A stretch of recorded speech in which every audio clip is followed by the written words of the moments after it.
My name is Anne. Welcome to tonight's event. Thank you for joining us. And to our alumni, a really warm welcome, and we are really delighted to meet so many of you here tonight.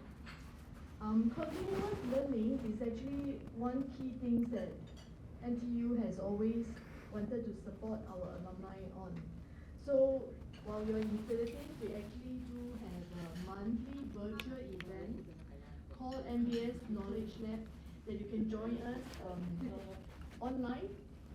Okay, that's usually on the fourth Thursday of every month, usually. But tonight we are very happy that we can deliver a masterclass to you in person. And we are very honored that we can invite our NTU Distinguished Professor and Shaw Foundation Chair in Business, Prof. Jason Saw, to speak to us tonight. Professor Jason is the head of Nanyang Business School Division of Leadership, Management and Organization. Let us now put our hands together and welcome Professor Jason.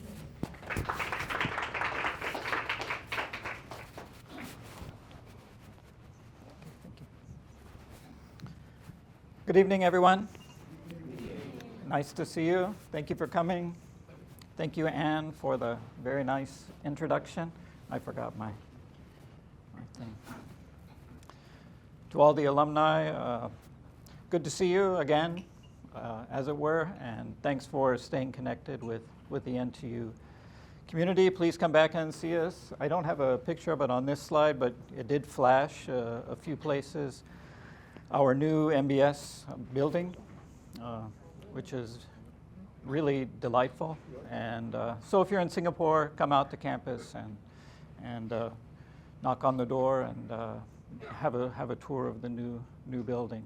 And to any prospective students, we hope to see you there joining us soon. Today I'm going to talk about something that I have been studying for 30 years, I guess, since I started as a doctoral student back in the early 90s, and that is the science behind performance-based pay plans.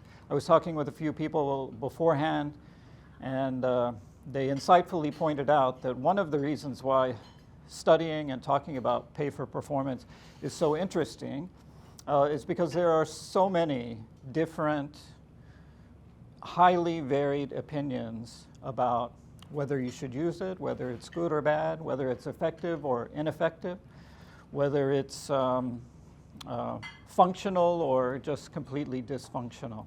So I'll talk about some of those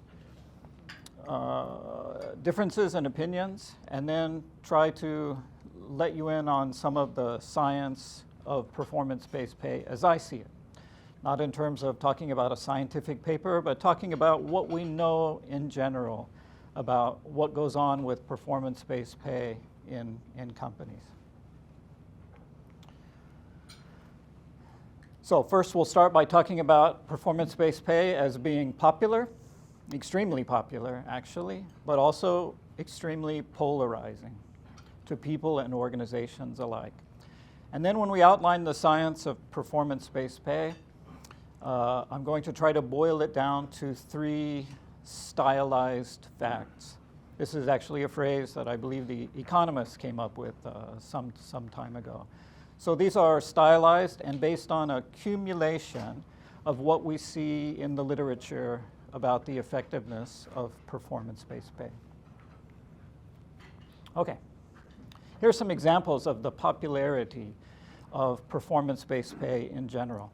And I'm just talking about it at a high level. There are, of course, many types of bonuses, incentive plans, merit pay, all sorts of different types, but we'll just talk about it generally. First, almost all companies, and I believe this is true more or less around the world, say they pay for performance. This is partly true because saying that you pay for non-performance is something that organizations don't want to say, right? So It's very difficult to find an organization that says, actually, we don't care about linking pay and performance in any way. Most do in some way. There's often a discussion about whether performance-based pay is culturally appropriate or inappropriate in different places. And Asia in general has historically been one place where people say, because many countries are more collectivistic in nature, that performance-based pay would not be as effective. But a survey that was taken not too long ago shows that when asked directly, would performance-based pay motivate you to perform more productively in your organization? 2 out of 3 people across a swath of Asian countries and organizations said that it would, which was out of line with some of the things that you hear.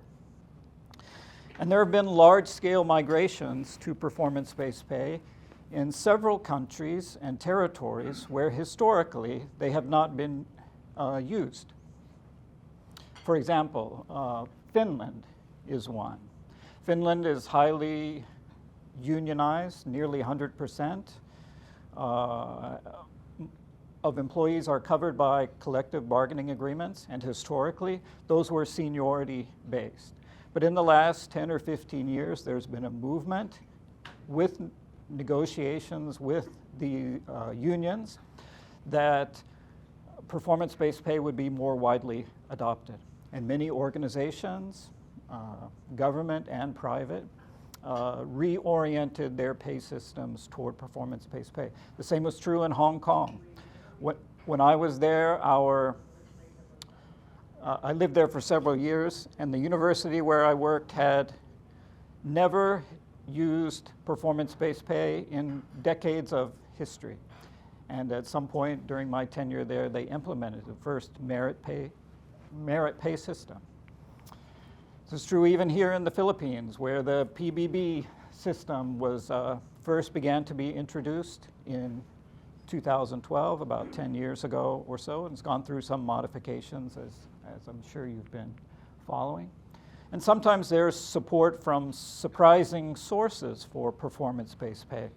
I know there are a lot of tensions between China and the Philippines at the moment, so I'm not raising this point for any reason other than to say that sometimes support can come from surprising sources, such as when Deng Xiaoping visited the US in 1979.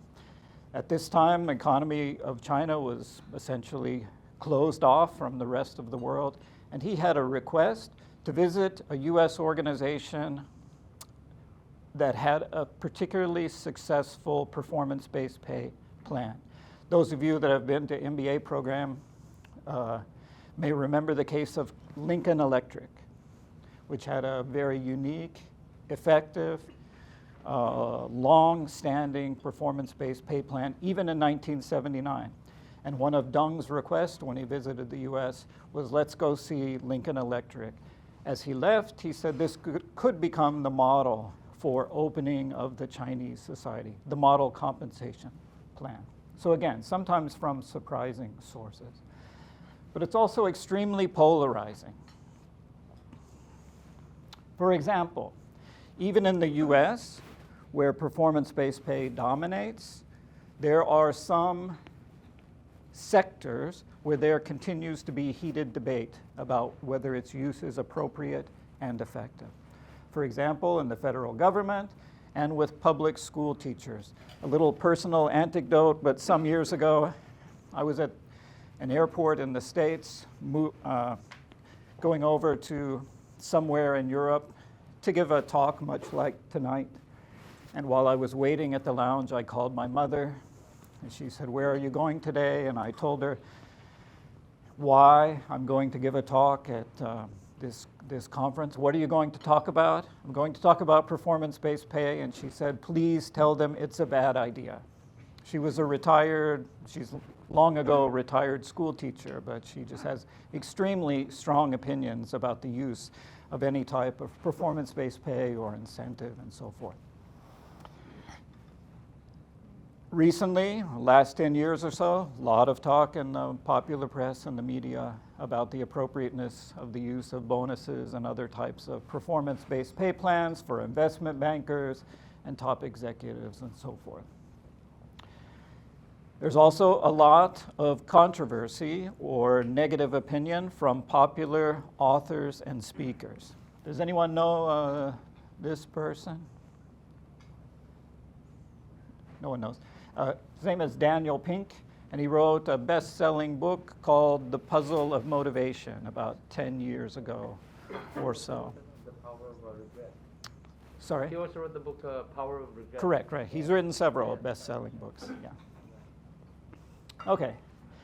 He has a TED Talk, if you like to watch TED Talks, on The Puzzle of Motivation. Has about 30 million views as of this morning. It's been translated into about 50 languages, so I'm sure you can find it in your local language. He's not the first to decry the use of performance-based pay and sell thousands and hundreds of thousands of books in doing so. There's a lot of money in saying pay is bad. Back in the 1980s, a guy named Alfie Kohn wrote a best-selling book called Punished by Rewards. If you speak and read German, you can go find Reinhard Springer's book, Pathways to Motivation, which has the same thesis. So Dan Pink is just another in a line of people who have made this particular case. But what does science say? What are these 5 stylized facts that I heralded a few minutes ago? Okay, the first one is simple. Fact number 1. And that fact is, if we look at the relationship between the use of performance-based pay and individual performance, we see from the high level that they are positively related. What do I mean by the high level? There's a type of study called a meta-analysis. Those of you that are interested in research methods might know this method. But it essentially takes the technique, all of the individual studies on a topic, and cumulates them, and looks for the overall association between two things. And we would call this at the literature level or the global level. It's essentially the average relationship between two variables. You can conduct a study and find something. I can conduct a study and find something else, and on and on.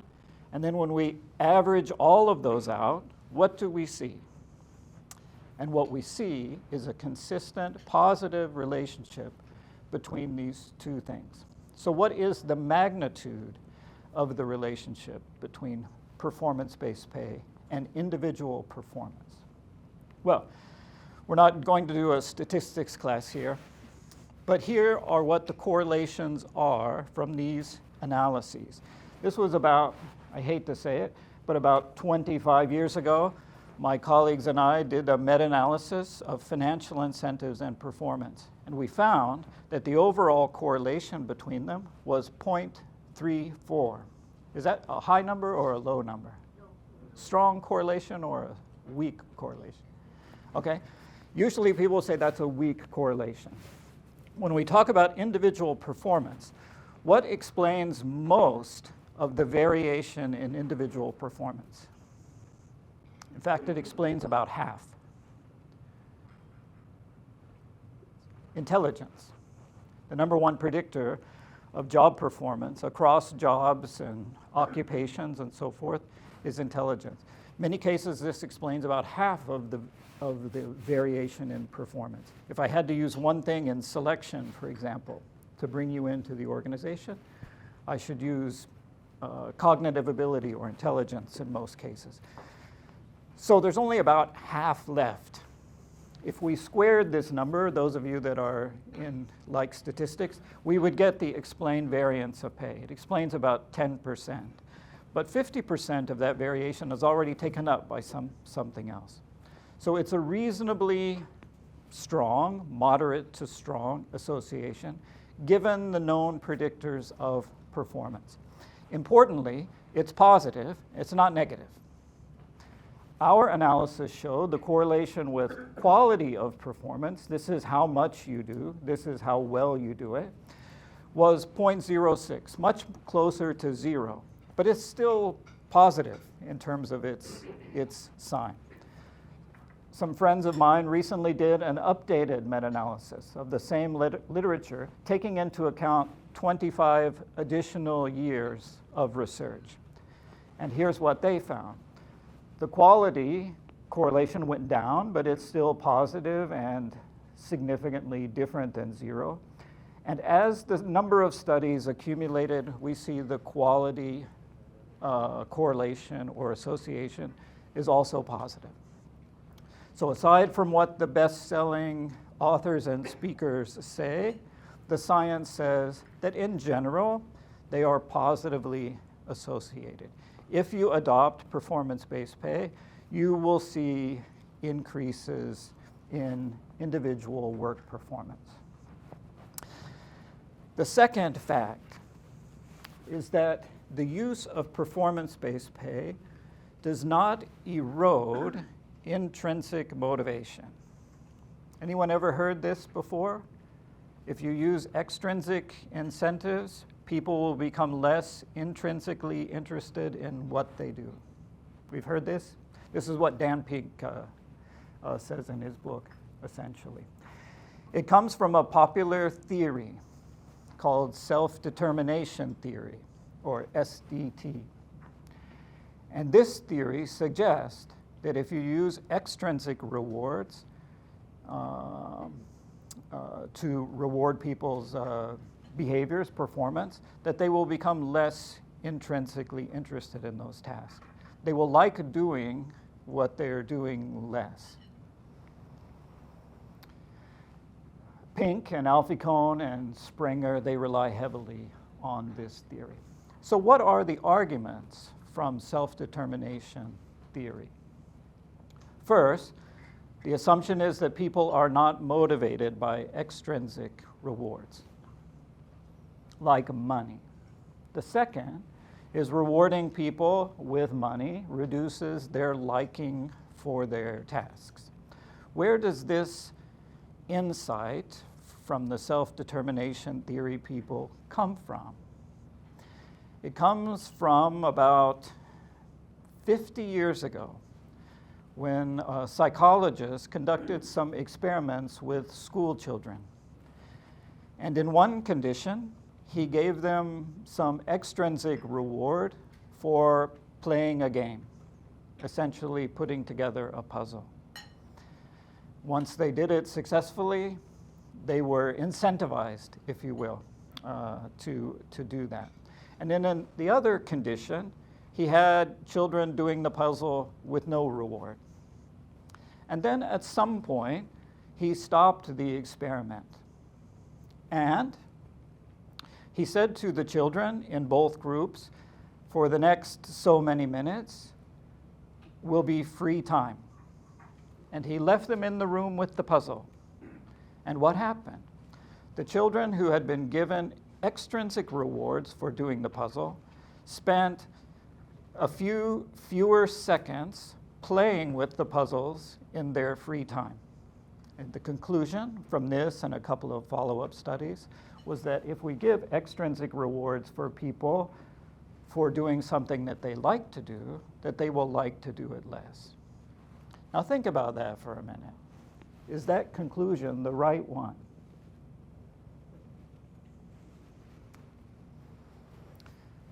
So we introduce a popular pay for performance plan, and people's performance goes up while we're doing it, which is what they showed. And then suddenly, without any explanation, management stops the program and tells people just to work. Is this the way we operate in terms of making decisions in organizations? Certainly it doesn't. It doesn't say anything about the effectiveness of rewards or about whether people like getting them and like doing what they're doing. All it says is, if you make a completely unexplained decision by removing a popular plan, the children were getting candy or something for doing the puzzle, that people will be confused and they'll react negatively to that. But this formed the basis for self-determination theory, and on it went into the future. Later we got this notion of crowding out, that the reason this occurs is because when we focus people on rewards, it crowds out their intrinsic motivation. And finally, we got to the conclusion that we should use performance-based pay only when there is no intrinsic interest at all in the task, doing something completely mundane, like, I don't know, flipping hamburgers or something like this. So if we have something that is just completely uninteresting, the SDT people would say, it's okay to use rewards there because there's no intrinsic motivation to lose. These arguments are, on the one hand, fascinating, and they're counterintuitive. It's, we like counterintuitive things. If I pay you for doing something, you will like it less. To me, this is somewhat counterintuitive. They're fascinating, they're counterintuitive. I'm actually really good friends with one of the flag bearers for this theory. She and I get along very well. It's fascinating, counterintuitive, and it also is generally false. Generally false. Let me explain why. A few years ago, some psychologists did another meta-study of intrinsic and intrinsic rewards. And when they accumulated all the studies up, so we can see what the general finding is, they found that the predictive validity of intrinsic motivation did not erode, but in fact increased in the presence of incentives. So when we look at things from a high level, we see that they actually work really well together. The predictive ability of intrinsic motivation to predict things like performance, quality, and so forth, increases when we also give extrinsic rewards in those situations. Another set of my friends who updated our 1998 study, Kim et al. 2022, took it one step further, and they tested this interesting versus uninteresting task distinction. And they found that the correlation between incentives and performance was actually stronger, slightly stronger, for interesting tasks than for uninteresting tasks. That's fact number 2. But some of you pointed out correctly that the correlation was smaller or lower in magnitude than you might have expected. There's a reason for this as well. That is, there is a sweet spot for pay for performance or performance-based pay. Let me illustrate what I mean here. There's a general assumption when we talk about a positive relationship that we're talking about something that is linear, that if we continue to increase the size of the performance-based pay, that we will continue to see an increase in the reaction, motivation, performance quantity, performance quality, and so forth. So if we plotted that out with effort would be a proximal antecedent of performance. We have to try harder usually to perform better. If we plotted it out, we would have, say, incentive size here on the x-axis.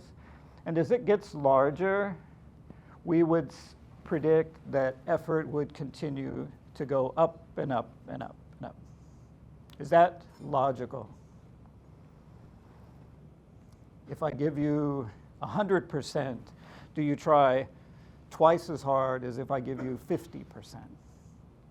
It's not really logical when we play it out as we go up to the high levels. But as it turns out, it's also not that logical at the very low levels. Here's what we mean by this. When we look at the evidence, we see that at low levels of reward size, the common reaction is not less effort or anger or something like that. It is apathy. Inflation has been higher in, I guess, pretty much everywhere in the world recently. So if I give you a 2% increase or a 2% bonus and so forth, we typically are not going, yeah, that's like so awesome. I love that. I'm going to go out and buy something. We typically like, inflation was 6%, and I got 2, and what are you going to do, right? This is typically how it goes. So the question becomes, at what point do people's reactions start to become positive? So researchers have investigated where that point is. Doing it with this kind of thinking. There's a field, actually, called psychophysics. Has anyone read a lot in psychophysics? Yeah, I haven't either. There's a theory in psychophysics, a theory and a technique called the just noticeable difference technique. And this idea suggests that it takes a certain change of a stimulus for people to pick up and begin to notice that something is different. And until the change in the stimulus reaches that point, people will have apathetic reactions because they simply don't notice them. Think about the brightness of light. We have this very nice room here. I assume somewhere there is a very sensitive dimmer switch on the wall. Because of the limitations of the human eye, if it was sensitive enough, we could increase the brightness of the light by very small increments, correct? And there would be some range where we wouldn't really notice. And then I could say, raise your hand when you begin to notice that it is a little bit brighter. And at some point, the hands would start to go up. We could make a calculation about that point, and we would call it a just noticeable difference. This would be the point at which people began to have a reaction that changed from no difference to a little bit of difference. We could do the same thing with the loudness of sound. Bring in my favorite Elvis Presley albums, and we could turn up the music in small increments, and at some point we would say that song is a little bit louder now. Researchers have applied those same techniques to pay increases and other forms of incentives. At which point do people begin to say that change makes a little bit of a difference? Anyone want to guess? It's on the slide if you haven't guessed, right? So those studies show, in general, that just noticeable difference point is about 5 to 7% of base pay. Is that higher or lower than you would have guessed? It's lower. To me also, it strikes me as lower. Now this is the point, not at which people say, if I just ask you, what is the percent of bonus that would begin to make a difference for you? If you ask people directly like that, the average number tends to be much higher, right? So this, the way this is done is actually calculating after the fact. People would be asked, did that change or did that incentive make any difference to you?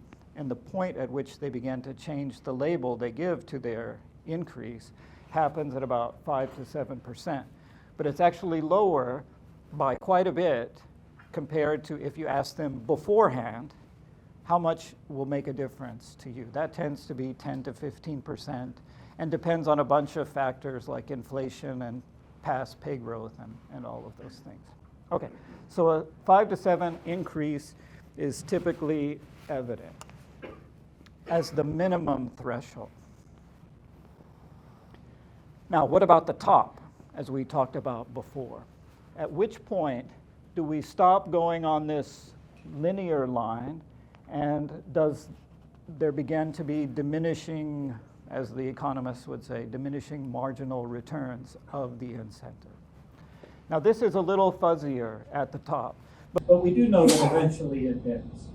Giving someone a 30% increase does not yield 1/3 more increase in effort than 20%, if I made that calculation right. You get the point there.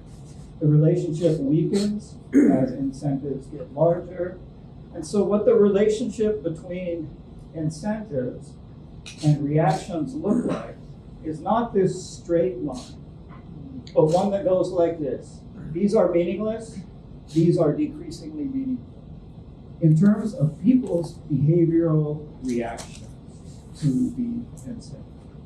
Make sense? Yeah, go ahead. Just a clarification. The 5 to 7% increase is with the annual base pay and not monthly. Just to clarify. Typically, the studies are increased base pay studies. Okay. Yes, that. Typically, they are. Not all of them, but most of the evidence are on those kind of plans. In, let's say, countries like the Philippines, Indonesia, Malaysia, where wages are low to begin with, do you feel that this 5 to 7% incentive is still applicable for them, that it's meaningless? Because for the low-income wage earners, even a tiny little increase within 5 to 7% makes a significant difference for them, since it's really, for them, it's a survival type wage. It's a terrific question.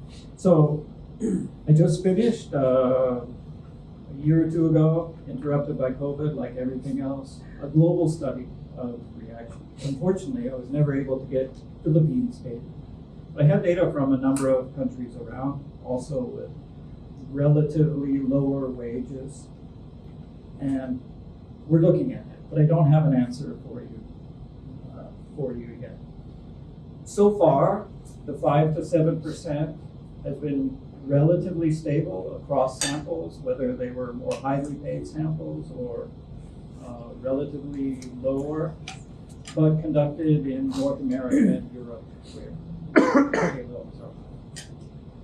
So stable so far, and we'll see what happens. I'll come back in a couple of years. And what about that you said increasingly meaningful for those who are top executives, right? Now we do the other spectrum. Is that still meaningless for them? Decreasingly unmeaningful because, or it's still big significant. Now they can buy the 100-foot yacht rather than a 50-foot yacht. Correct. Right. It's a great question again. So here we're talking about behavioral reaction at work. Are we going to get a corresponding bump in effort, performance, quality, and so forth with increasingly large increases? The answer to that is no. There's a Dutch psychologist. He's now retired for many years. His name is Henk Thierry. And he had this really fascinating theory called the reflection theory of pay. It goes to what you're saying. So typically when we talk about pay, we talk about pay in terms of performance or effort and so forth. But Thierry said when we look at our pay, it's like looking into the mirror. But we don't just get one reflection of ourselves, we get many. One of them is power, esteem, relative standing, relative position, and so forth. And so it may be meaningful for the person on other dimensions, lifestyle, how, the benefit of your children in the future, and all of these kinds of things. But here we're talking about work effort. And when we talk about work effort and performance, we can expect that if we keep going up like this, our people are going to do better and better. So it may improve their lives. But in terms of what we get out of it from a managerial standpoint, not so much. Okay, that's fact 3. On to fact 4, which is my favorite one to talk about. So if I lose control with my excitement, then let me apologize in advance. When we're talking about performance-based pay, it is extremely important to manage expectations carefully. We're talking about from a managerial perspective.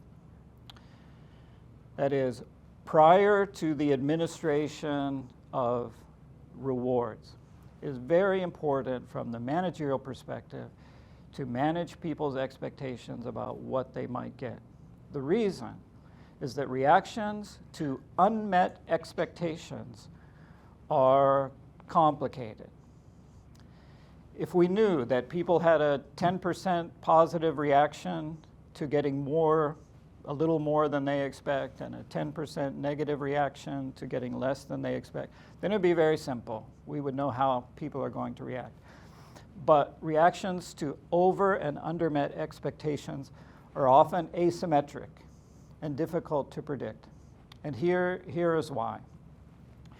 Reactions to unmet expectations, that is, getting less than you expect or getting more than you expect, are determined by the direction and the intensity of surprise.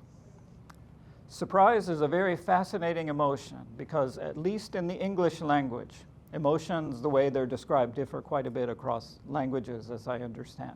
But at least in the English language, surprise is the only emotion that is neutral in terms of its valence. That is, we have to use another emotion to explain what we meant by saying we were surprised.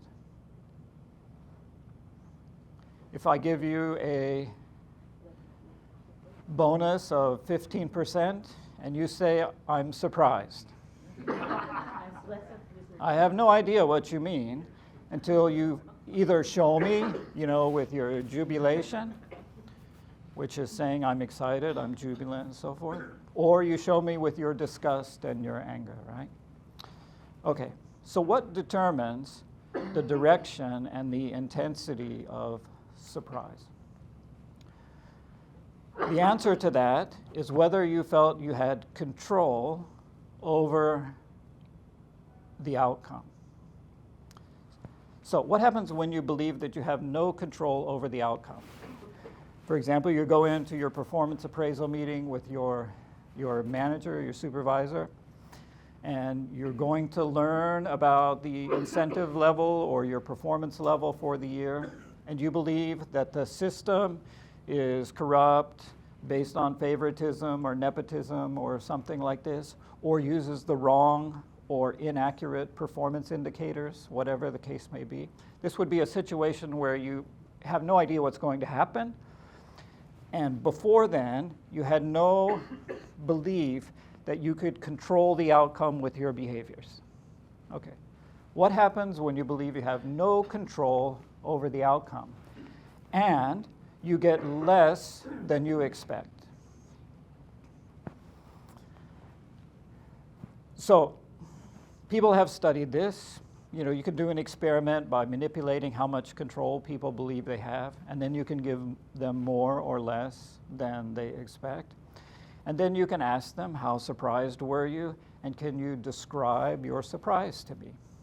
And in this situation, or in these situations, where people got less than they expect, say you expected 10% and you got 5, but you believe that you didn't have any control over it, people's reactions are muted. It's muted negative surprise. So this would be a situation, we used to call it the throw up hands situation.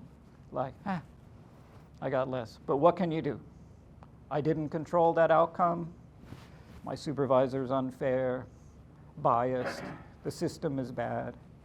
And when asked to describe their surprise, they would say something like, I'm mildly disappointed, or I'm ambivalent. Right? We just have this sort of shrug your shoulders kind of reaction. Now, when I have no control over the outcome and I get much more than I expected, what happens? We have an asymmetry. We have a reversal in terms of the valence. People are positively surprised. And we have an asymmetry in terms of the intensity. That in these kinds of situations, people would say, I'm very surprised by that. This is exceptional. This is I like the word super, so I put super in front of lucky. This is super lucky. I'm experiencing some euphoria, right? So we not only had a reversal in the direction, but we had asymmetry in terms of the intensity. To this one in particular, I'll give you a personal story here. Another one sort of involves my mother again. This would have been mid-1980s. I was a university student, home from summer break, home on summer break from the university, and we just happened to have some extended family visiting us from a faraway state. It was, the mother and has some children. And it was just a normal visit, and then one day the telephone rang, and this is back in the day when the telephone was on the wall, and someone picked up the phone and said, yes, she's here, and gave it to my cousin. And she took the phone, and we started to have a conversation, and then she said, stop joking, something like, stop joking with me, that's not funny, that's really not funny, that's not funny, you've got to be kidding me, oh, that's, what, you won, and so forth.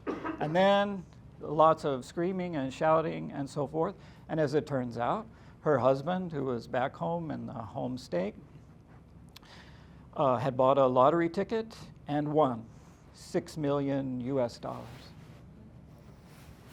So I can attest to the fact that when there are overmet expectations, this is like, family testimony, that it is a lottery, long shot, euphoria, exuberant reaction. They started dancing and so forth, and yeah, it's really interesting. And then we realized that we were not a close family. Yeah, true. They got in the car that afternoon, and haven't seen them in 45 years. Okay, what happens when you have control? Performance and pay, I believe they're closely linked here. My supervisor does things in a fair way. The performance criteria are clear. I believe that if I perform better, I'm going to get the reward associated with that performance. My perception of control is high. What happens when you get less than you expect? I have a negative reaction with an intense negative reaction. So in these types of situations, people will say that's very non-normal. It's an abnormal event. I'm disgusted, I'm in despair, I'm angry, I'm anxious, and so forth. We've all been in these situations, yes? We thought something was going to happen. We thought we did our part, and it didn't work out. So we can attest, just from our own lives, work lives, to these kinds of reactions happening. And when we get more than we expect in these situations, we get a positive reaction, but again, we have the asymmetry in terms of the intensity. So I believed I could control the outcome. I expected 5, I got 10. But that's cool. I'm good with that. It's a relief. They've finally recognized my greatness, But we don't dance around the room as a general rule in these types of situations. Now, some of you are probably already thinking ahead here. I know we got a couple of people, I think, working in these kinds of decision-making roles. So I'm going to pose a question to you. If it's the case that when outcomes are random, people have no control, and people get more than they expect, people are exuberant when they get more than they expect, and only mildly disappointed when they get less than they expect. And if we fostered control, we have a bunch of people here, or some people, who are completely disgusted, and no one who is hugely enthusiastic and excited. So why then wouldn't I just change my incentive systems to a lottery. Why wouldn't I do that? In this case, I would have a few people mildly disappointed and a few of you who were super happy. And if I start fostering control, I improve my systems and so forth, some of you are going to be disgusted, and nobody is going to be super happy. So why not do this? Good idea or a bad idea? Right, so I think we all have this sense that it's a bad idea, but it does happen, actually. Some of you may have remembered this one. Those of you that have been unfortunate enough, like me, to be flying on United Airlines, you may remember that about 5 or 6 years ago, they introduced that they were doing away with their company-wide employee bonus plan and replacing it with a lottery. So the lucky 10 or 15, I can't remember the details exactly, but the lucky winners would get a big bonus and everybody else would get nothing. It happens. It's not the only example. It does happen. How long did it last at United? No one. It lasted 6 days. Never implemented, and people just went berserk. Okay. So we know that we have these asymmetric and reversed reactions to under and over met expectations. Interesting to talk about and so forth, and there are extreme examples that we can use. But it's a bad idea to do that, and the reason is because of stylized fact number 5.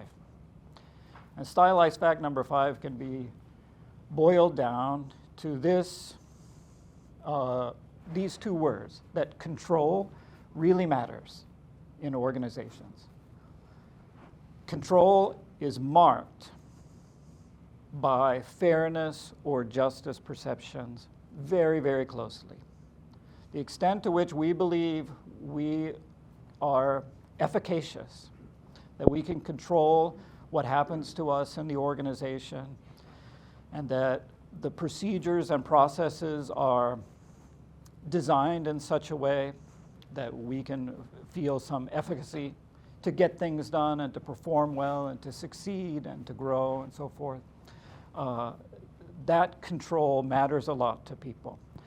So if we plotted all of those things out that we were talking about earlier, we will have some euphoric reactions to the lottery winners.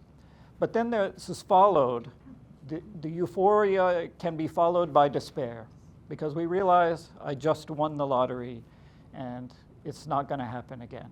In all likelihood, it's not going to happen again. So having this ability through justice, fairness, and control to believe that we can effectively determine our outcomes is really important.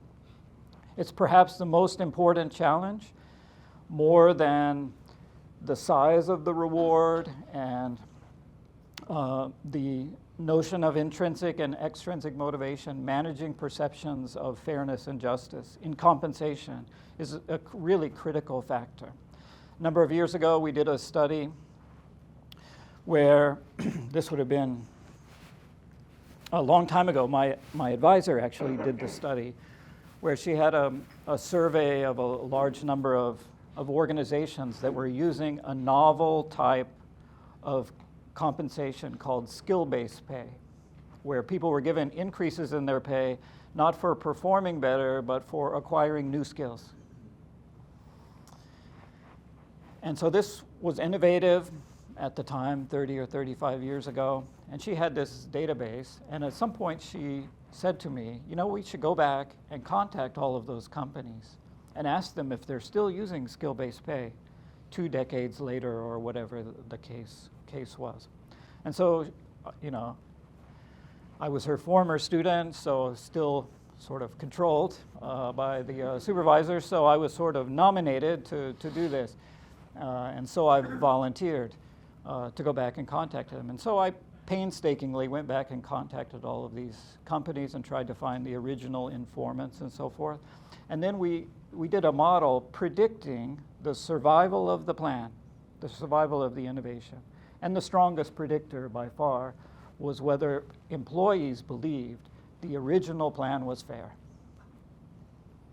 Okay?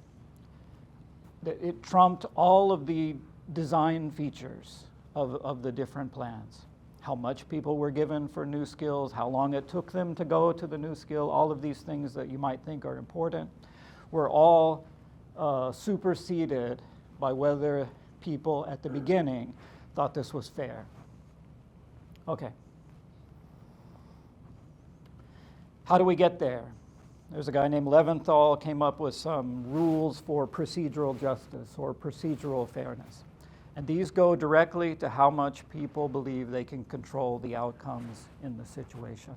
There are actually 8 of them, but 4 of them I think are particularly relevant to performance-based pay. Are decisions made consistently? Is there a set of factors that allow decisions to be made constant across persons and across time? Are they made accurately? That is, are the decisions made on the basis of relevant or irrelevant or biased information? Are decisions correctable? Are procedures correctable? That is, when we make a mistake, do we just have to live with it, or is there some set of steps we can use to redress the problem? And the last one is representativeness, which is, are the views of all of the relevant constituents taken into account when those decisions are made? So the extent to which we can get to procedural fairness or procedural justice in performance-based pay by following some of these standards of fairness, then we're going to be better off. And people's reactions to our performance-based pay decisions, or our reactions as recipients of performance-based pay, are going to be more positive. So we can conclude now and take a few questions, but just to review. Performance-based pay increases quality and quantity by some degree. It's not a panacea. That is, it's not going to solve every problem in the organization. But if you want performance to improve and you design a reasonable system that rewards the right performance criteria, then you should see some increments in effort and performance. It doesn't erode intrinsic motivation.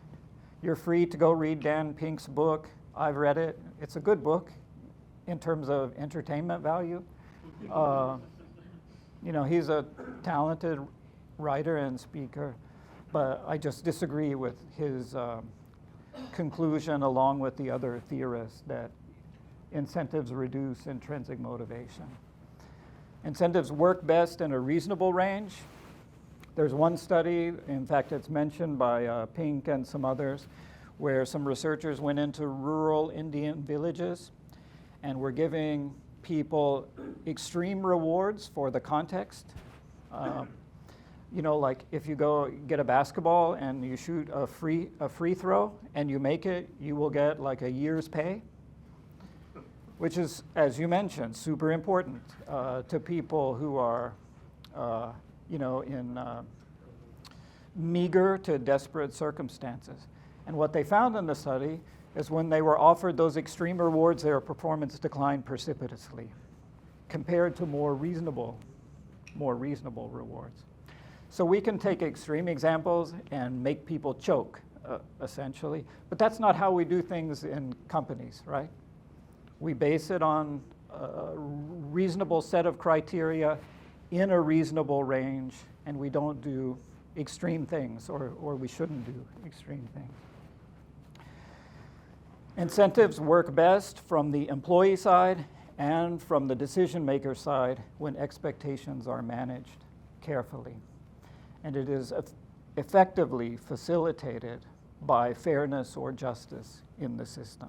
So those are 5 things that I think we know fairly definitively from science, and we're still working But I think it's pretty clear on those 5 things. So thank you very much. I'm happy to answer questions and take your commentary. Specific points? Just my last question. So far you talked about performance-based pay, right? How about incentives like sick leaves, medical leaves, support for your further education? Does that also correlate to this study in terms of effort, giving more effort? So you would be talking about Because if some you people- perform better, you will get No, more because benefits or something like some that. employees are single mom. Yeah. For them, it's meaningless the increase, but rather, hey, give me more days off. Correct. So I can have more time with my kids. Or those who want to further education, hey, support me. I go to school and I do better. Does that also correlate to that study? Yeah, I mean, I think those things can be used effectively. You know, this is sort of the basis for the flexible benefit plan idea, but they tend not to be linked to performance, right? Because I think that's a little bit sensitive when you're saying, if you perform this well, we'll give you more child care benefit or something like that. I think that's a little bit more sensitive kinds of area. I guess to personalize it rather than generalize that people are motivated by money, right? Correct, and I think a lot of organizations have designed effective, flexible benefit systems. It differs by country in terms of how much those are implemented, but certainly those things can be effective. Because as I mentioned at the end, performance-based pay is not a solution to every problem. And if we say it's effective, in general, we're not saying it's effective in every single situation. There can be situations where other things are certainly more important. Yeah? From the numbers you showed earlier, it's less than 1%, right? In improvement of performance, right? Like point 30 something or quantitative, qualitative. Can I clarify? I'm not sure if that's right. Right. So basically, if you take that correlation of 0.3 and you square it, you would get something known as the explained variance. So it's Not exactly, but more or less. Those of you that are statisticians, don't be mad at me for generalizing. But that would mean about 10% of the variation in future performance could be explained by the use of incentives. So basically, increment can lead to about 10% increase in performance. It's a modestly positive contributor It's to less than performance. 1%, so that makes performance-based pay. Right, the explained variance is about 10%, not a 1%. Thank you. Did the study have any splits between managerial or rank and file or procedural jobs? Yeah, many of them did. It's just a little too complicated to show in this type of presentation. This was general, right? This is across all types. It's all of the evidence together. And there are times, because for many jobs, performance is constrained. I mentioned making hamburgers earlier, right? So there's only so much better you can get, and only so much worse you can get before you're booted out for. So the variation in performance for some jobs is very, very narrow. But for other jobs, high-level jobs, the variation is great, right? So from a researcher perspective, you would expect that incentives are more effective for the jobs that have greater variation. There's a technical reason for this, or a statistics reason, but typically you would find that the correlation is stronger in jobs where the performance can more widely vary. Yes, sir. During the time of Jack Welch and GE, Yeah.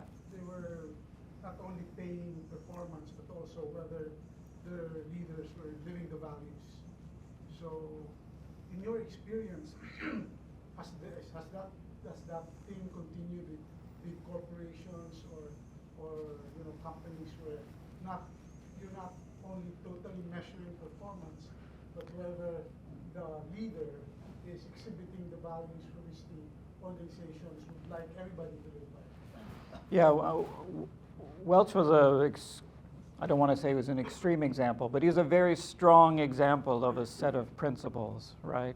The people at the bottom, beyond a certain percentile, are out, and the people that are, doing well are really highly valued and rewarded and so forth.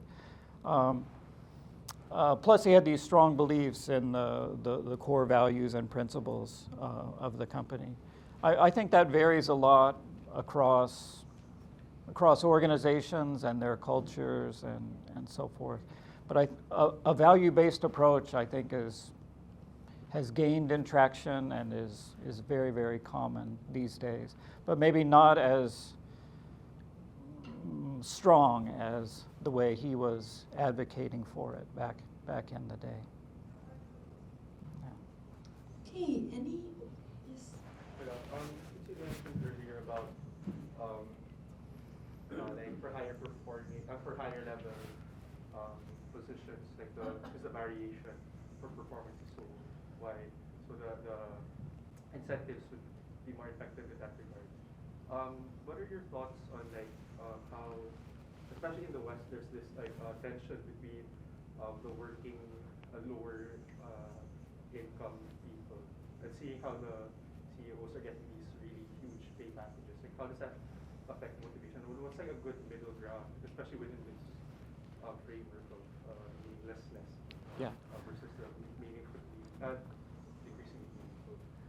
From the research side, I would say that it is quite clear that the pay-related comparisons that are most important to people in terms of affecting their attitudes and behaviors are the local ones, and not the executive level pay comparisons. The reason, from a psychological perspective, is that if someone in my work group is faring much better in terms of relative pay and so forth, it is much easier for me to compare myself psychologically to that person.